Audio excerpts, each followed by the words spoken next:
Assalamualaikum warahmatullahi wabarakatuh. Wabarakatuh. Alhamdulillah alladzi amarana bil adli wal ihsan. Allahumma salli ala sayyidina Muhammadin sallallahu alaihi wasallam wa ala alihi wa ashabihi ajmain, amma ba'd. Yang kita hormati guru kita Mas David dan jamaah Majelis Taklim Barkah Asy-Syafi'iyah. Mudah-mudahan semuanya dapat berkah. Amin ya Allah, amin ya Allah. Berkah adalah tentara Allah. Kalau dia nempel kepada yang dikit jadi banyak. Amin ya Allah. Kalau berkah nempel kepada yang banyak ini jadi manfaat. Amin. Kalau nempel kepada anak-anaknya jadi solihin dan solihat. Amin. Semoga semuanya berkah. Amin ya Rabbal alamin. Amin ya Rabbal alamin ya Allah. Tadi guru kita Habib Isa Al-Kaf berbicara tentang keadilan. Subhanallah. Dan yang menarik di ayat 8 ternyata iman kita harus mengalahkan kebencian kita. Subhanallah. Iman kita harus mengalahkan permusuhan kita. Mau bermusuhan, ada kebencian, tapi tetap harus menerapkan keadilan kepada musuh kita sekalipun. Karena kalau kita adil kepada musuh kita, kepada orang yang tidak seagama dengan kita, itu mereka akan mengundang mereka untuk yakin kepada agama kita. Subhanallah. Makanya di ayat sebelumnya, dzalika huwa aqrabu littaqwa. Berlaku adil kepada musuh itu akan mendekatkan mereka kepada takwa, akan mendekatkan mereka kepada Islam. Karena orang masuk Islam itu bukan karena sholat kita, bukan karena puasa kita, bukan karena zikir kita. Orang masuk Islam karena melihat kelakuan kita yang adil kepada mereka, kelakuan kita yang baik kepada mereka. Itu ayat 8 tadi yang sudah dibahas oleh Ustadz kita. Maka di ayat 9 Allah berfirman, Bismillahirrahmanirrahim. Allah. Wa'adallahu alladhina amanu wa 'amilus salihati lahum maghfirah. Allah. Sepi. Lahum maghfiratu wa ajrun azim.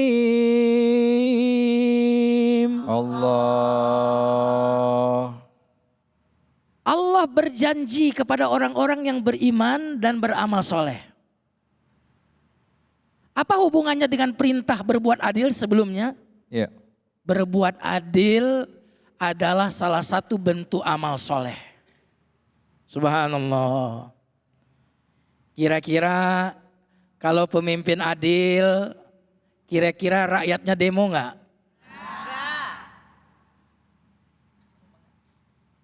Karena kita menuntut keadilan karena enggak amanah. Kalau pemimpin, hakim, semuanya amanah, tidak akan ada yang menuntut keadilan. Maka berbuat adil salah satu dari amal soleh. Inilah hubungan ayat ini. Innalladzina amanu wa amilus solihat. Sesungguhnya orang-orang yang beriman dan beramal soleh. Selalu kalau ada iman disebut amal. Karena iman adalah dasar beramal soleh. Sementara amal soleh buah dari iman. Saya ulang lagi ya. Iman adalah dasar pondasi orang beramal Soleh. Artinya dusta kau iman kalau enggak beramal soleh. Bohong kau ngaku beriman kalau engkau zalim tidak adil. Maka kalau benar imanmu, pasti iman ini akan mendorongmu untuk bergerak berbuat adil. Iman pondasi amal dan amal adalah pondasi? Bukan. Amal adalah buah dari iman. Apa yang menarik dari ayat ini? Allah menjanjikan bagi siapa saja yang beriman lalu beramal soleh, Karena kalau beramal soleh tanpa iman, itu tidak ada balasannya di surga. Orang baik tapi tidak beriman, Allah balas di dunia tapi tidak di akhirat.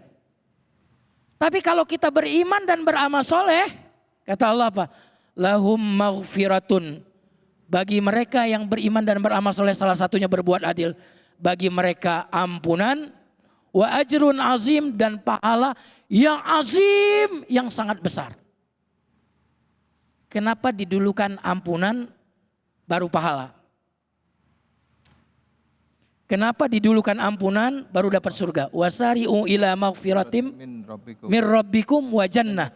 Segeralah meraih ampunan dan surga. Kenapa ampunan dulu baru dapat surga, baru dapat pahala? Kenapa? Karena tidak ada yang bisa masuk surga tanpa ampunan. Masya Allah. Iya. Kira-kira ibu di sini banyak dosa nggak nih? Banyak. Gak usah jawab, kelihatan dari wajah-wajah. Iya. Dan ternyata kita banyak dosa juga di dalam kebaikan. Kira-kira sholat kita sholat yang terbaik nggak untuk Allah? Sholat kita sholat yang khusyuk banget nggak untuk Allah? Kita kurang di dalam dosa dan kurang juga di dalam amal soleh. Makanya habis sholat, zikir yang pertama kita ucapkan apa? Astagfirullah. Astagfirullahaladzim. Astagfirullah untuk apa? Astagfirullah ya Allah, sholat saya tadi nggak cakep, nggak bagus untukmu ya Allah. Sholat yang gak pantas aku persembahkan kepadamu ya Allah.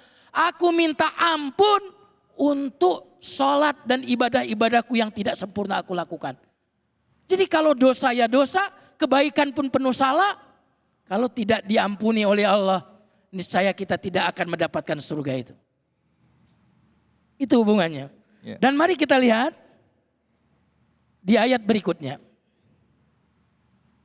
وَالَّذِينَ كَفَرُوا وَكَذَّبُوا بِآيَاتِنَا أُولَئِكَ أَصْحَابُ الْجَحِيمِ. Allah. Adapun orang-orang yang kafir, tidak beriman kepada Rasul, tidak beriman kepada nabi-nabi, wa kadzabu, mendustakan ayat Allah, tanda-tanda di alam semesta. Dia tidak berbuat adil, tidak beriman dengan Al-Quran, tidak menerapkan keadilan, berarti mendustakan. Maka apa balasannya? Ulaika ashabul Jahim. jahim, mereka adalah sahabatnya neraka jahanam. Masya Allah. Ashab itu dari kata sahib. Astagfirullah. Ini sahib ana. Yang namanya sahib nempel terus nggak? Nempel terus nggak? Makanya ada sahabatnya surga, ashabul jannah. Ada yang ashabun nar, sahabatnya neraka. Kenapa disebut sahabat? Nggak pernah mau pisah. Dia mau lari, nerakanya ngikutin. Neraka nggak mau lepas dengan orang-orang yang mendustakan. Nah, jamaah sekalian yang dimuliakan Allah. Ayat 8 menyuruh adil. Tapi ternyata dalam kehidupan kita seringkali kita melihat ada yang tidak adil, betul? Betul.